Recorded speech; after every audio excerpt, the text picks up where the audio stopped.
All right, so we are recording. All right, so today's presentation is going to be about coral reefs in rapidly changing times with FIT's Dr. Robert Van Woesik. The seminar will entail how coral reefs are formed through remarkable symbiosis. Dr. Van Woesik will explore coral reproduction, growth, and reef connectivity. We will also discuss climate change and the recent causes of coral bleaching, the breakdown in symbiosis, and coral disease. We will end the seminar with views on conservation, refuges, and the restoration of coral populations to help reef conservation. And so Dr. Robert Van Woesik is the director of the Institute for Global Ecology and co-director of Ocean 2100, a pillar of excellence at the Florida Institute of Technology. He has studied reefs for over 35 years, has published over 190 international scientific papers, and has been cited over 10,000 times in scientific literature. He has helped establish several national monitoring programs, has been instrumental in implementing conservative policies globally, and is researching approaches to reef restoration. So without further ado, here is Dr. Robert Van Woesik, here to present coral reefs in rapidly changing times. Thanks, Nicole. Thanks for the introduction. I just realized with the introduction that there was a lot more content than I've put in here because it would have taken 3 hours. So, yeah. but any of those concepts, I'm very happy to talk about. Excellent. So, I'm going to talk about coral reefs and about these coral reefs are just unique systems. We can see them from space. You can see them from the moon. One of the only ecosystems you actually can see from the moon. They're at the interface between the ocean and the atmosphere and the land, and they're structured by living organisms. So I'm going to focus on these corals. This is a photo from a reef in Palau. So what is a coral? It's basically an upside down jellyfish that can house. It has a calcium carbonate housing, and it has these symbionts. These are these little brown pieces. And I'm going to talk a lot about those. But this is a schematic of the coral itself. This is one coral polyp, and it can get calcium and bicarbonate from the water and form calcium carbonate. So calcium carbonate is the skeleton that houses these soft fleshy organisms. So this is what these corals look like. You've probably seen photos. Many of you have probably snorkeled on these reefs or dived on these reefs. There's a couple of, well, there's actually more than 800 species of coral. So one of my heroes is Charles Darwin, and he, the voyage of the Beagle is very famous. But when he was voyaging around the world, he came across these reefs, these atolls, and he called them corals. They call them coral insects. And these atolls were formed, this is his idea, they were formed by, there's a volcanic island, and the reef, fringing reef, grows around this volcanic island. And through subsidence, the continent will sink and the island sinks, but the corals can keep on growing and form these atolls. So you've got this plate underneath this island. The island's still down here, way underwater, but the coral, because it's an actively accreting organism, can keep up with that subsidence or effective lower sea level rise. So what Darwin didn't really know, he knew a lot of things, incredible scholar, but he didn't realize or didn't really quite understand how these coral reefs, with all this life and all this diversity, can thrive in low nutrient environments. And what I mean by that is that the waters in these coral reef environments are crystal clear, and that really speaks to that there's low nutrients. And it seemed to Darwin that there wasn't much life, so how could you have such a thriving reef in such low nutrient conditions? And that was his question. That was his dilemma in many ways. So we've got microscopes and all sorts of equipment now that we can look at this question in more detail. This is a coral polyp, and within that coral polyp, this is another image. You have these symbionts. Oh, excuse me. These symbionts here, these brown organisms, these are dinoflagellates that you can find in any sediments, but these are specific to the particular coral. And I saw a question just come in a few minutes ago, and I'll answer that a little bit later on. So within each coral, there are millions of these symbionts, and the symbionts use the sunlight to derive energy, and about 80% of that, or even more in some cases, a lot of that energy that gets derived from the sunlight gets pushed back to the coral host. So the coral host is an animal, and the symbionts are little plants. So they live together quite perfectly, where the symbionts provide nutrients for the animal. The animal excretes, and those excretions are used by the plants. So there's a beautiful recycling going on there.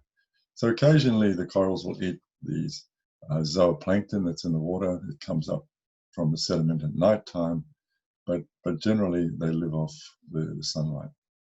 So to answer Darwin's dilemma, how do these corals thrive, in low nutrient environments? It's because of symbiosis. So corals, the modern day corals, have been living for about 200 million years. And the reason they can live in these environments is because of symbiosis and recycling. So the present day location of these coral reefs is, this is the orange area here. They're found all the way down Lord Howe Island, down here in the south, and up to about 33 degrees, or 32 degrees in Japan. That's their extent right now. You won't find them generally when the water temperatures are less than 18 degrees or 64 degrees Fahrenheit. So the corals themselves, they depend on temperature, they depend on the right temperatures, light or irradiance, and also ocean chemistry. So what we've noticed recently is, this is an image from a paper in Science a few years ago, that calcification of many of these corals has started to decline over the recent decade or so. And that's to do with the ocean temperatures. This is an average running mean of the temperatures relative to, this is the average. So what's happening here is that the averages have far exceeded in modern times than it was in the past. And the reason that the ocean temperatures are increasing so dramatically is because of the CO2 concentrations in the atmosphere. This is a PCO2. So looking at NASA today in the website climate, nasa.gov, the parts per million of carbon dioxide in the atmosphere is 414. So it's incredibly high, and it's the highest it's been for a long time. Now, we've known that CO2 and water conditions in the atmosphere cause a greenhouse effect, and this was known since the 1700s by Fourier. But I think one of the unsung heroes, and very few people seem to know about this, is Eunice Foote's experiment. And she did an experiment and published it in 1856. And she had these two different tubes. She put a thermometer in each tube, put CO2 in one of the tubes, and she didn't put CO2 in the other, and put them out in the sunlight and watched the changes, and the temperature changed much quicker with the one with CO2. It got hotter, stayed warmer longer than the one without CO2. So I think Eunice should be regarded as one of the first people on the planet to really do an experiment on global warming. And this is her original paper. It's a little bit clunky to read now, but don't forget it was 1856 when she wrote this. But an atmosphere of that gas, the gases, the CO2, would give to our Earth a high temperature. And if, as some suppose, at one period was history that the air had mixed with a larger proportion than at present, which is basically saying that we've had different levels of CO2 through time. So there'll be an increase in temperature. So there was a striking that she'd had the insight to do that. So we call that now global warming, and this global warming is an increase in the Earth's average temperature because of greenhouse gas emissions by people. We've known this for all those years, but we've got every 5 years or so, we've got these publications coming out, which is the Intergovernmental Panel on Climate Change, and they give us the latest on the state of these temperatures. Paper in Nature a few years back, or a decade or so back, the rate of change in CO2 is about 100 times faster than anything seen in the past hundreds of millennia. So what does that do to our planet? Well, it increases the air temperature, increases the ocean temperature, decreases the ocean pH. It causes melting of ice caps, which rises sea level. So when we look at time through time, and we look at sea surface temperature anomalies, these temperatures are increasing, but in the future, it depends on many things, on how fast we start emitting CO2 and other greenhouse gases. And these emission pathways are called representative carbon concentration pathways. And 2.6 is sort of preferable. 8.5 is not preferable. And what that means, I've got a little schematic. Sorry about the simplicity of this, but this is basically what it means.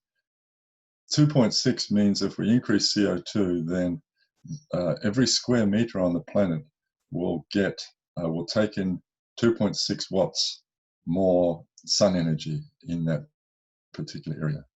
And if we increase the CO2 more, then it means that 8.5 watts per square meter will be the consequence. So when you get 8.5 relative to 2.6, this is a huge difference in terms of warming. 8.5 is not somewhere we want to go. What happens to the coral reefs when we get these changes in temperatures? They can go from this condition on the left here to this bleached condition on the right. And there's a lot of chemistry and actually some physics that goes into this. But what happens basically is there's a breakdown in the symbiosis. And that breakdown in the symbiosis causes reactive oxygen species to occur. And we get this condition called bleaching. And this is what bleaching looks like.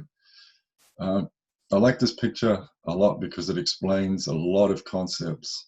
And you can almost consider this as a picture that describes, I don't know, maybe 100 papers that have been written over the last couple of decades. So let's go through what this picture actually tells us.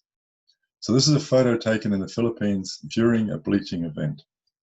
And during this is 2005. And this is an acropora coral that's being bleached. And this is also a different species of coral that's being bleached. It's called Ceratopora hystrix. Now this area here is very bleached, but the same colony under the shadow of this particular colony is not bleached. So what that means is the entire area is got the same temperatures, but underneath this coral, this colony is receiving less light. So it doesn't bleach as much as this colony, only a few centimeters, tens of centimeters away, that's receiving more light. So the concept is that bleaching is not just about increasing temperatures.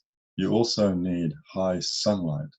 So high sunlight and warm temperatures together will allow bleaching to occur, or cause bleaching basically. If you reduce the light, then you won't get as much bleaching. So that's a key concept that I'm going to talk about today. And this is what bleaching can look like. It can lead to absolute devastation. I mean, it looks pretty enough, but you come back to this reef in a few 10 days or so, and most of this would be dead. So 10 to 14 days, these branching corals will basically starve because the symbionts have left or have been diminished of their pigments, and the coral host will starve. Bleaching doesn't always mean death. This is another coral where after a month or two, the symbionts start recovering and returning, and the colony has regained all its symbionts.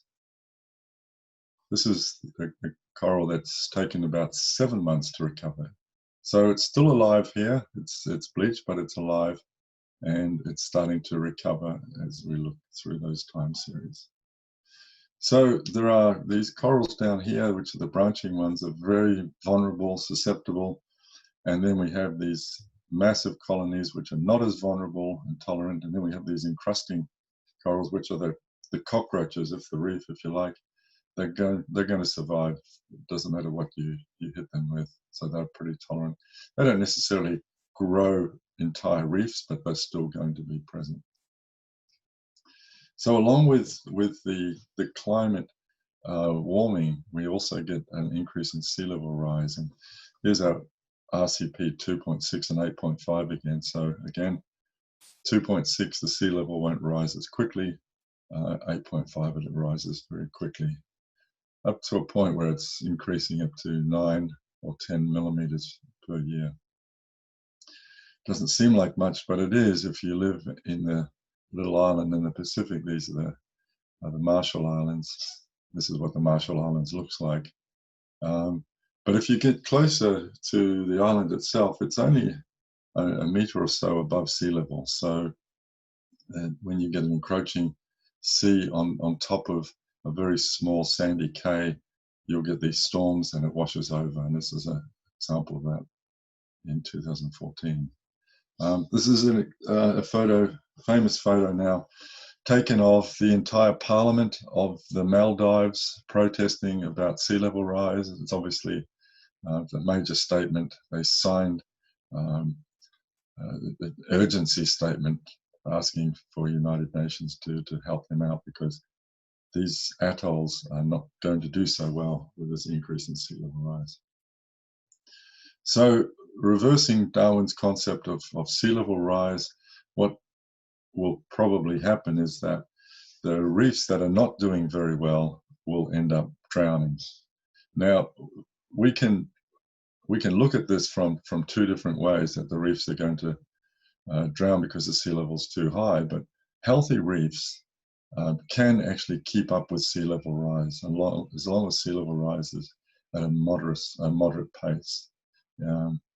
So here's an example of what I mean. Is this is a photo I took in Palau a couple of years ago, and this is the lowest spring tide, and what happens if the reef can't grow higher than that spring tide. So when we get the seas increasing, the corals can keep on growing and keep up with that sea level rise. So this is a very healthy looking reef, keeping up with sea level rise. When you have a reef like this, there's no way that reef can build enough calcium carbonate to keep up with sea level rise. So one of the questions that my group has been asking is where are the climate change refuges? And we look at this in two different ways. The first way, we're doing some modeling to look at where the temperatures don't seem to be increasing as rapidly. The oceans are not homogeneous, and some places are increasing in temperature faster than other places. So we start getting these things I call refuges or global sanctuaries, where the green area are places where we should be really putting in a lot of conservation effort, because it looks like they're going to do okay through these temperature increases. Another way is that we're looking at this at a local level and trying to understand where at a local level we're getting climate change refuges. This is an example from Palau. Now, I want to walk you through this. This is an image of Palau on the left-hand side, and these are the the highest temperatures that were recorded in 2010. Very high levels of temperatures in the inner reefs here. And this is where the bleaching occurred. So most of the bleaching was here, but you'll notice there wasn't as much bleaching on these inner reefs. So you can look at it a different way. The temperatures in the bays near the islands was super high, but not so high offshore, even though it was 30 degrees, which is what, 86.5, 86, something like that Fahrenheit. But the bleaching prevalence in the bays was much lower than elsewhere. And I want you to think about this because I've given a hint as to why that may be occurring before.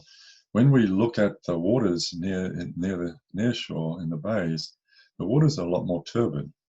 So this is the turbidity scale through here, and this is showing the extinction of light in the bays, which means it decreases very quickly in the bays near the islands, and it decreases more slowly on the outer reefs. In other words, the waters on the outer reefs are clear, and in the bays it's more murky.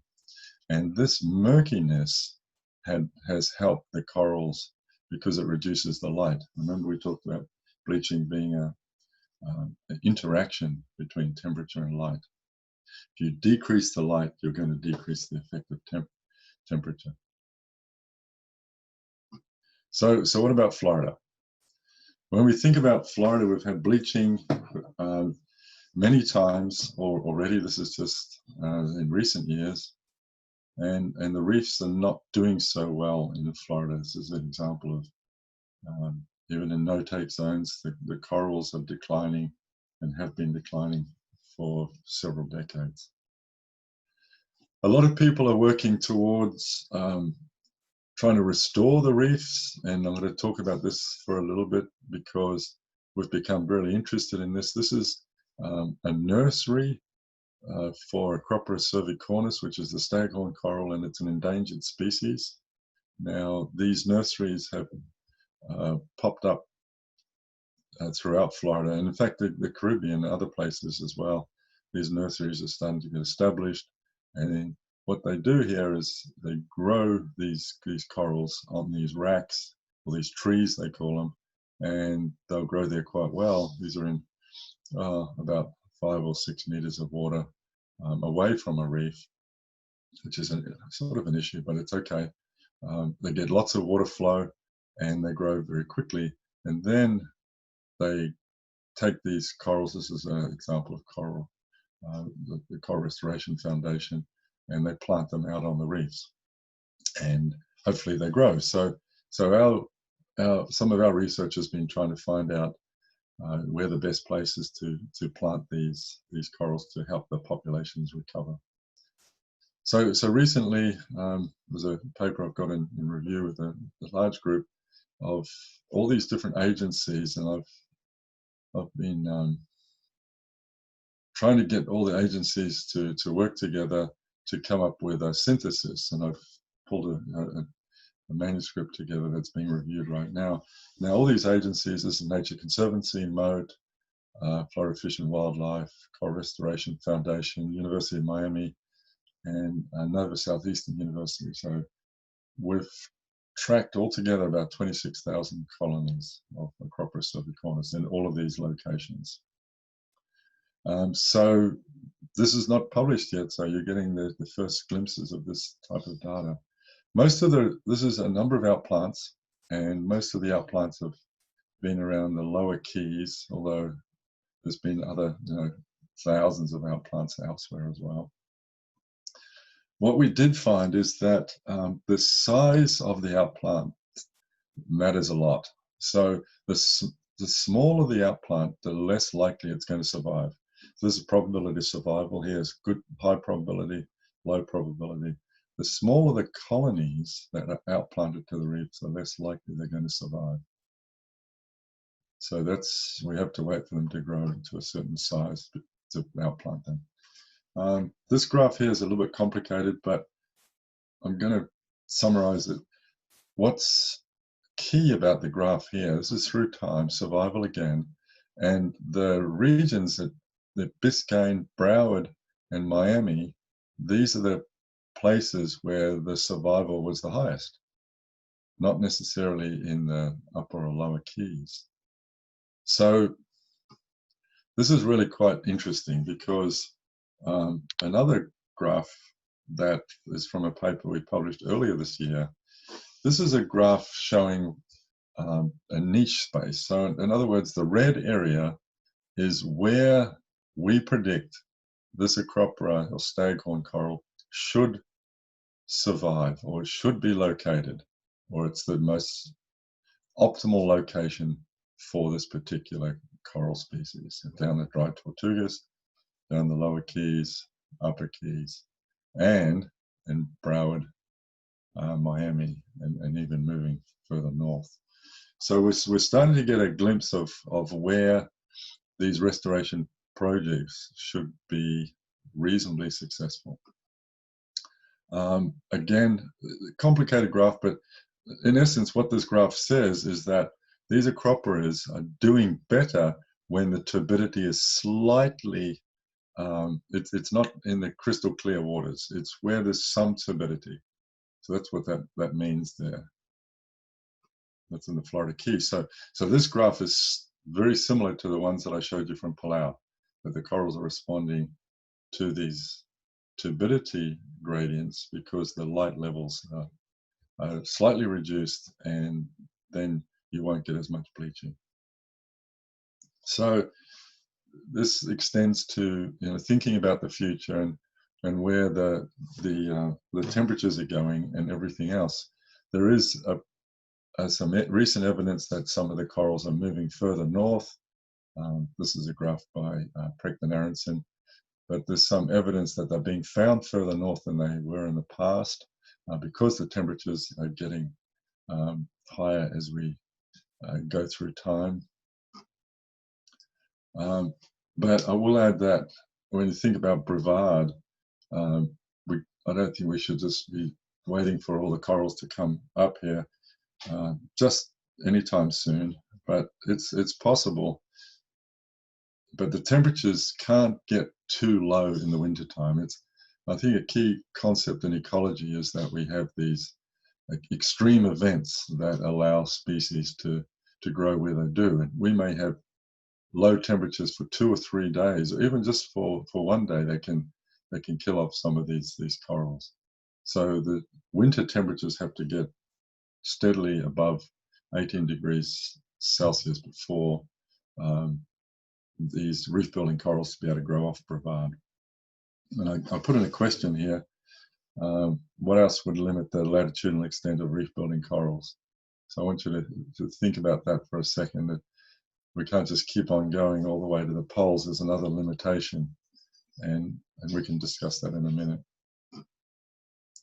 So we think about the future and where we're going in terms of greenhouse gas emissions. It's sort of our decision whether we go this RCP 8.5 or whether we go the limited mitigation route. So in summary, I think I've done it in 35 to 40 minutes as Nicole requested. So the projected changes in climate are going to drive these temperatures outside the envelope of modern reef experience. Some of the reef organisms are going to be winners and some are going to be losers. There are regions in the oceans that will act as climate refuges, and those regions I think are critical to identify. And once we identify them, we have to put in all our resources to make sure that they don't get local pollution and local effects and land use discharge, so we can look after them and we can have coral reefs in perpetuity. It seems that the nearshore reefs are becoming potential climate change refuges.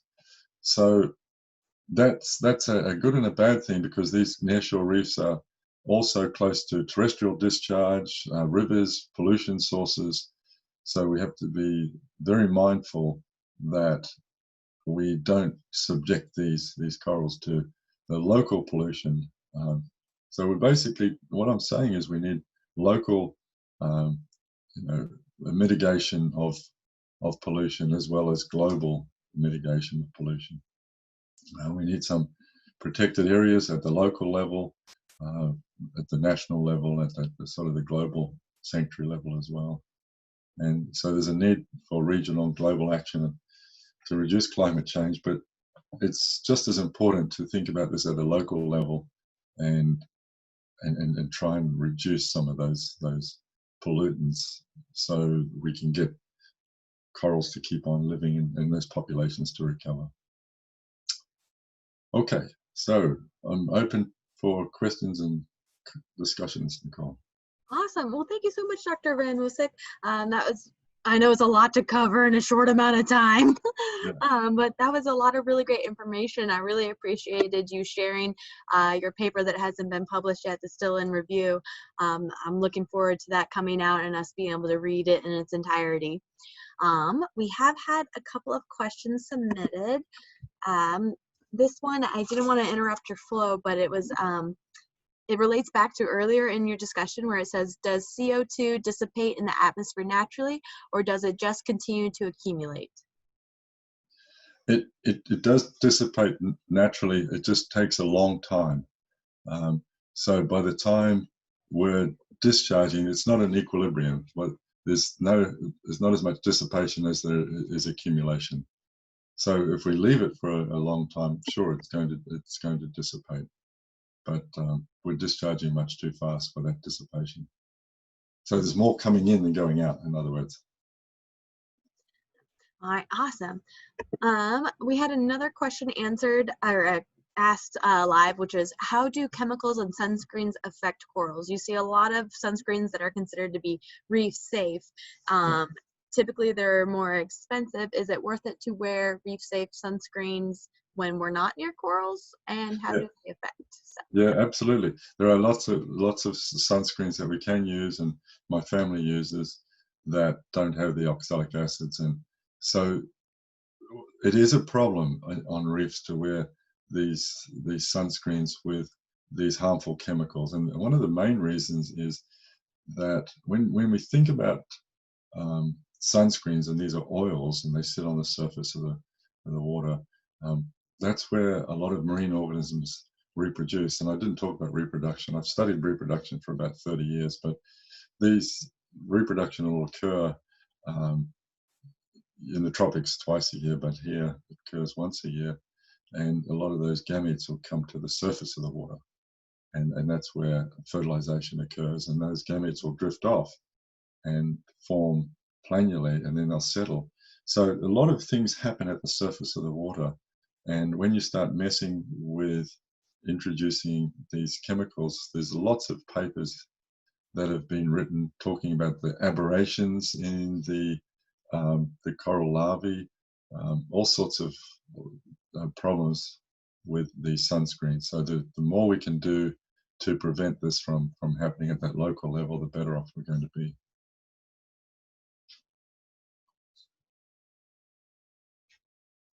Awesome. All right, that was good to know. I definitely didn't know. I didn't make that connection with the oils and the different chemicals in the sunscreen affecting the reproduction of corals. There's a bay in Hawaii called Hanamu Bay, and it has a special layer now, and it's because of all the sunscreens that have generated this new layer.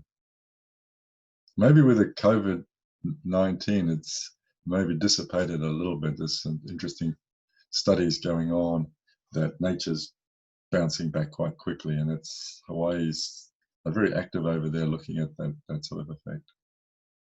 Wow, that's wild. You know, you wouldn't think that, oh, I'm just wearing sunscreen once in the water, that it would, lead to a compounding effect where you are changing a layer of a bay. That's crazy. Yeah, but you get 3,000 people in some of these bays every day, so that's a lot of sunscreen. Yeah. Geez. All right. So we have another question. Let's see. A few more questions. All right. So let me look at these ones that are being submitted. We did have some that were submitted earlier. We talked about that. Okay. All right. So other than reducing our climate footprint, what else can we do in Brevard to support coral reefs? Well, that's a really good question. And one of the most critical parts, I think, what we can do now is to make sure that we don't discharge pollutants, and land use change. We have to be really careful on the way we use the land, because that's all coming out into the oceans. And when we think about those nearshore reefs as key climate change refuges, and they're the ones that are near shore, so we have to do everything we can possible to not interfere with those nearshore reefs. And pollution is certainly one. You know, river discharge is certainly another one. You know, and I did some work in Australia. You can tell with my accent, I'm originally from Australia. And we did work years ago looking at the effects of agriculture, and they made some changes in the way sugarcane farmers were extracting sugarcane from the land. So it was helping to reduce the discharge from the rivers, and also preserving the fertilizers on their land. Because as soon as the fertilizers go out into the rivers, and we have the same problem here with the Everglades, a lot of nutrients coming out into those Everglades, and they ended up on the coral reefs. So I think what we can do is really make sure that we look after reduce the discharge from the land. That's the key concept. Especially if you look at Port St. Lucie's Inlet, you see a massive amount of discharge going out down there, and that can lead to having the pollution going onto the reefs down in that area as well. Absolutely, so. Absolutely.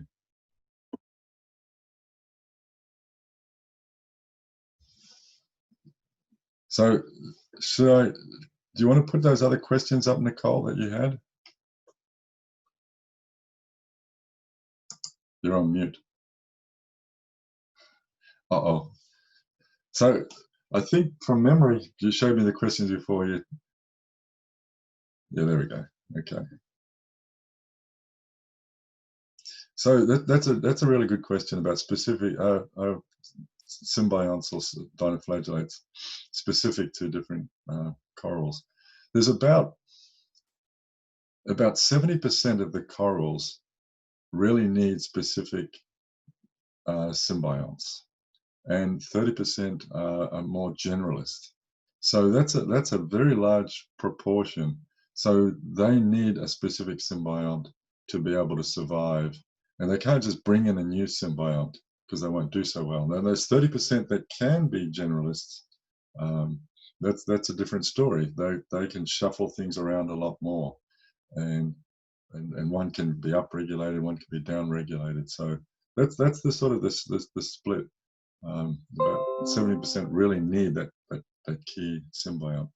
And it sort of leads into the second question. It says here, it seems almost counterintuitive that the thermal stress will spit out the food maker. Well, when you think about the evolution of the symbiosis, so we've got this animal living there without its symbionts, and we've got these potential symbionts, and these are dinoflagellates. So they were probably sitting in the sediment, and they still sit in the sediment. So the symbionts, or the dinoflagellates, will get eaten.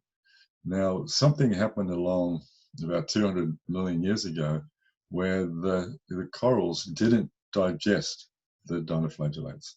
They decided, because of some chemical interaction, that it was best to keep them in the gastroderm, so where they eat. And then that turned into a symbiosis.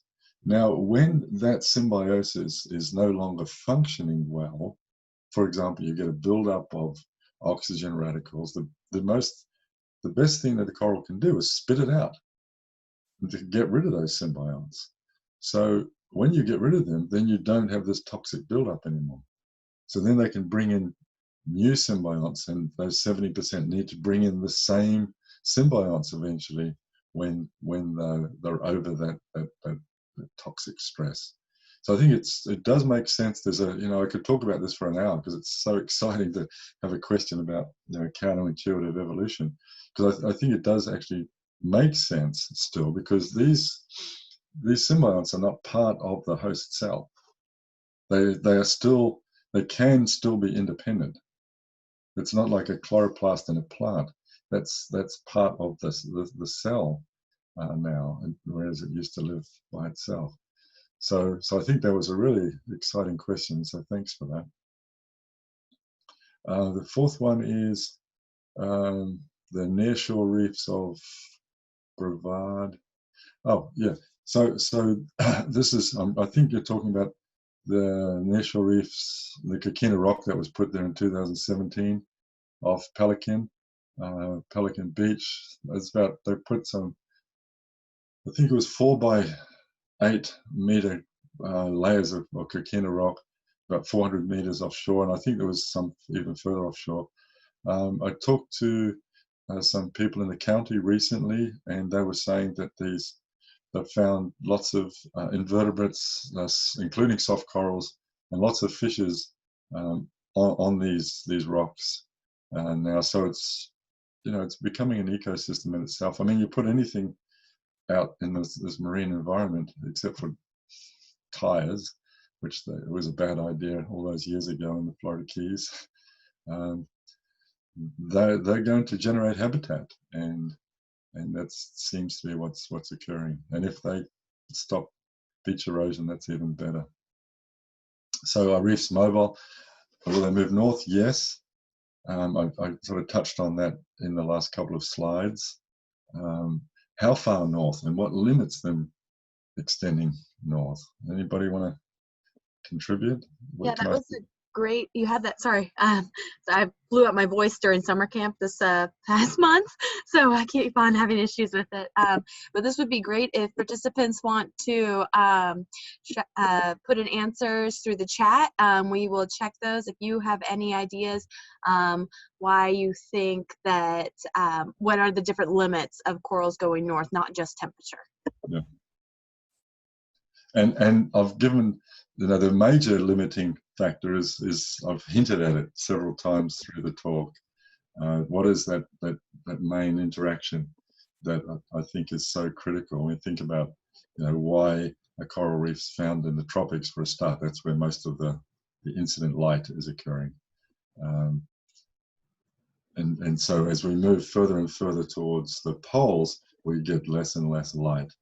And there's a limit on, that winter light. If there's not enough of that light, then the corals won't survive.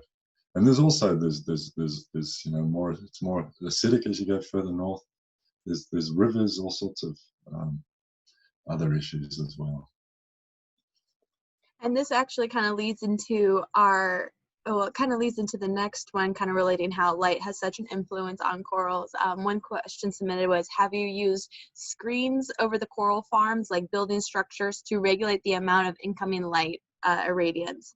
And we've had a couple of people asking about creating artificial shading to reduce bleaching as well, not just on farms, but on natural coral reefs.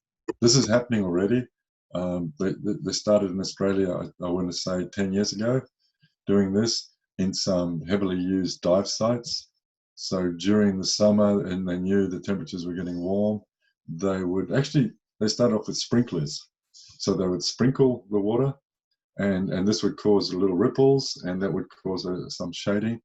Now there's these all sorts of meshes that are being developed. These are all very small scale fixes, and you can look after an area the size of an Olympic swimming pool or something like that, but that's about it. So I think some of the most important thing is that we've got these natural locations potentially that have reduced light.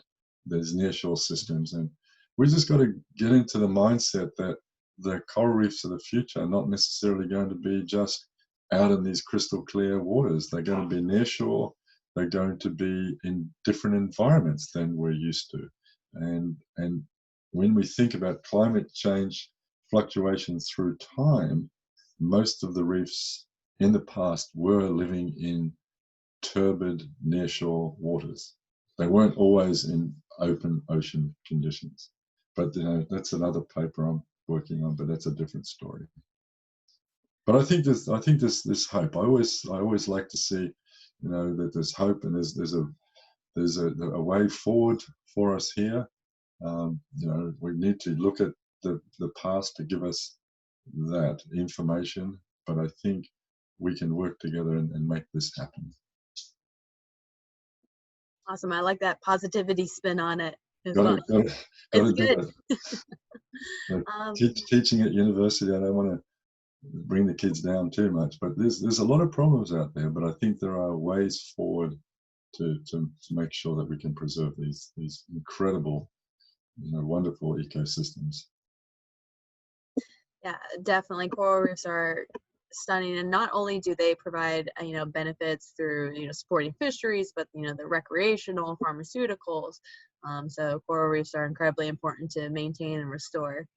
And also, and that's a good point, but also they protect a lot of the islands from storm waves.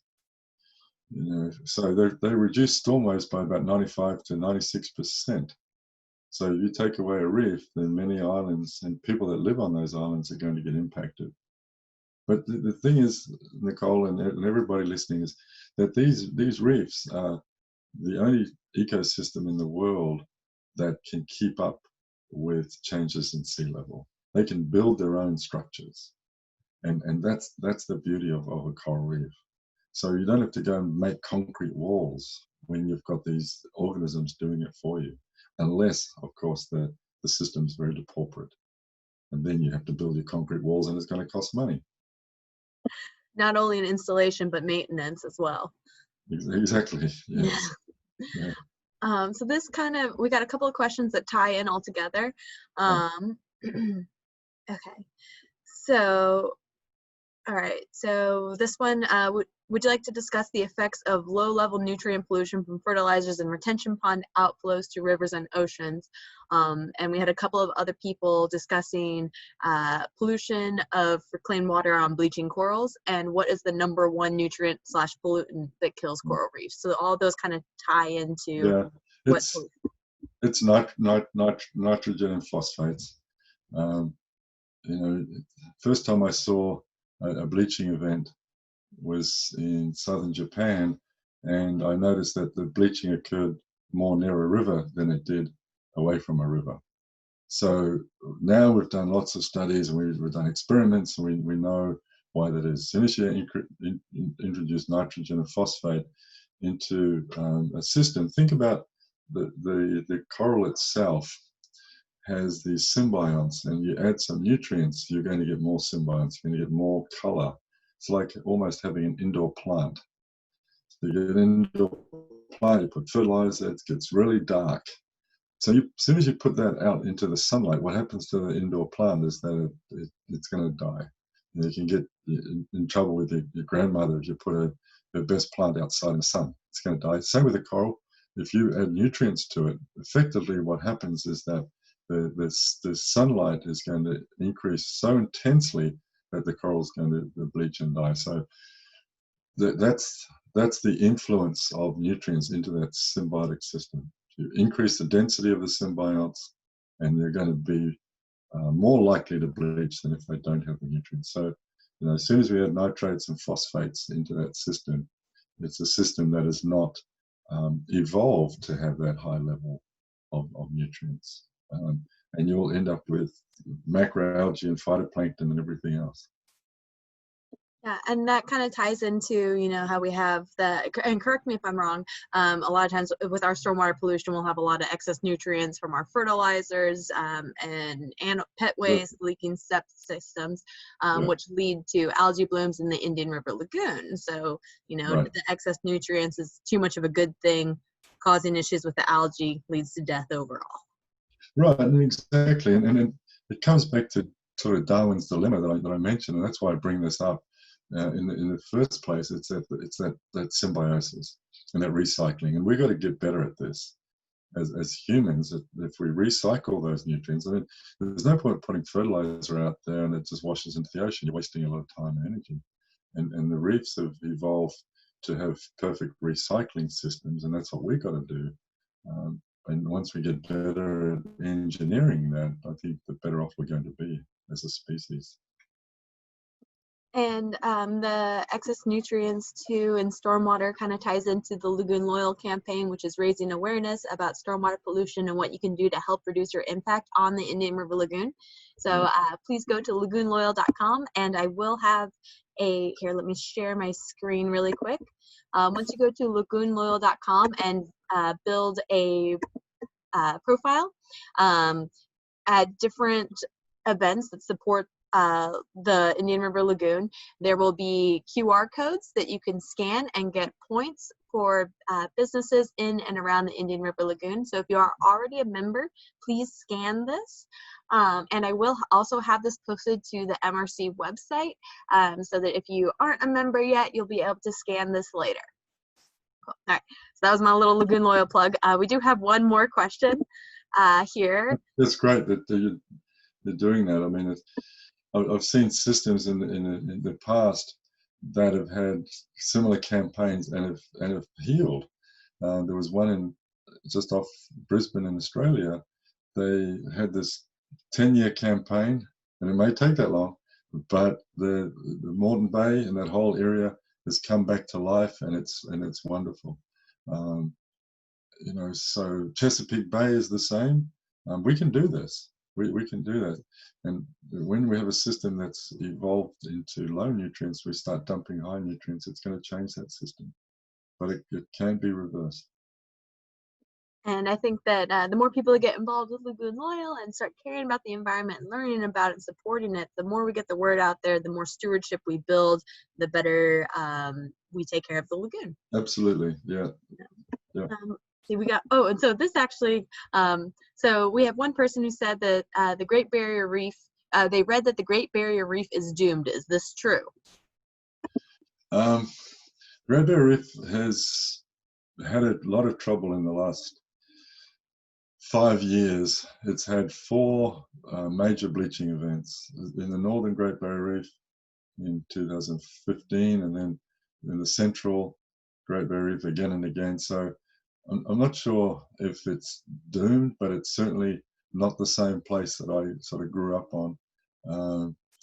The reefs do go through cycles. So, you know, because we're getting these major bleaching events, hopefully there'll be some recovery. But with a PhD student and a postdoc, we've written a paper that the best place for the Great Barrier Reef is probably not where it is right now into the future.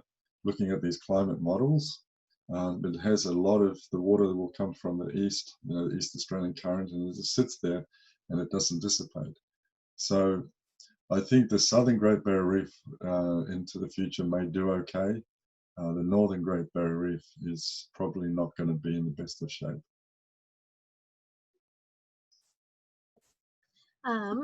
So we are coming up on the last minute. And we have answered all the questions. People can also write to me afterwards if they want and send me a question or a comment. Is that all right if I share your email? Yeah, sure. All right, so I will share your email right here, and his email will be also listed on the MRC website under the we have previously called them the MRC's Brown Bag Lunch Seminars, but we are changing the name to Lunch and Learn Webinars. And so under our Lunch and Learn webinar, there will be the coral reefs in rapidly changing times with this recorded presentation, as well as any resources that we discussed throughout today, such as Lagoon Loyal. And we will also have Dr. Van Woosik's email up there as well. And if you have any other questions, please feel free to reach out to either of us. Thank you very much, everyone, for attending. We really appreciate it. And we got some comments coming in saying thank you for another very informative session. So thank you very much, Dr. Van Woesik. We appreciate it. Thank you, Nicole. Thanks, everybody, for listening. All right, thank you. Bye.